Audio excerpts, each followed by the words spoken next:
खासै मिठो छ स्वास्थ्यका लागि मात्र हो अब यो चाहिँ हुन्छ ल हो र त्यो छिप्पे छ नि त हामी यस्ता यस्ता चिज खाइरहेछौँ आजभोलि खाजा केही छैन पब्लिकहरू हामीलाई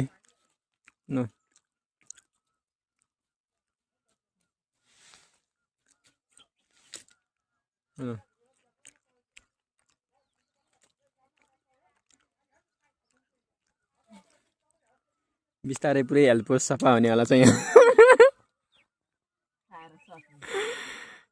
केही बाँकी राख्दैनन् भन्लान् कसैले देखाउने हुन त देखाउनलाई त भिडियो बनाइराख्यौँ होइन तपाईँका घर वरिपरि पनि यस्ता चिजहरू छन् भने नछोड्नु होला बाँकी नराख्नु होला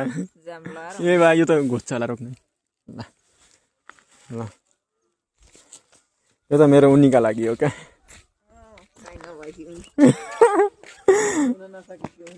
हुन नसकेकी उनी कहाँ ल गाइज हामी यस्ता यस्ता चिज खान्छौँ बिग्रिसक्यौँ हामी अब हामी सुध्रेको ऊ त्यहाँनिर रहेछ त एउटा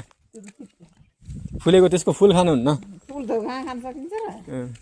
र घोप्छ नि ए ठिक छ क्यार्ने एउटा भैँसी छैन भैँसी भैँसीलाई दिन्थ्यौँ होइन आफै भैँसी भन्नु पऱ्यो ल यस्तो छ गाइज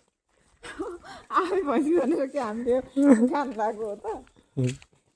खै अलि मोटाइन्छ कि भनेर हरेक कुरा खाएर टेस्ट गरौँ होइन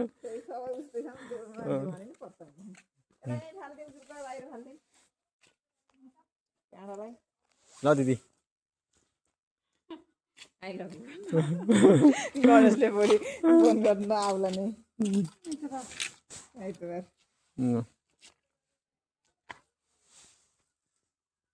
यसलाई यसरी यसको पत्तो गोब्रा फालेर अनि हामीले खाने तयारी गर्दैछौँ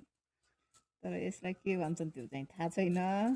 के भन्छन् कमेन्ट गर्नु होला यसको नाम के हो त्यो चाहिँ कमेन्ट गर्नु होला कोही जान्ने भएपछि ल थकाइलो हो हामीले फेरि खाने बेला अब यहाँ तीनजनाले बाँडेर खाँदैछौँ यो चाहिँ नखानु होला है फेरि कसैले फुल टिपेर खाँदै हिजो फुल त फेरि सकिन्न काँडा हुन्छ कस्तो मिठाई खाँदै उसले क्या यसको नि उपचार गरिदिनु त अपरेसन सर्जरी हाम्रो सर्जन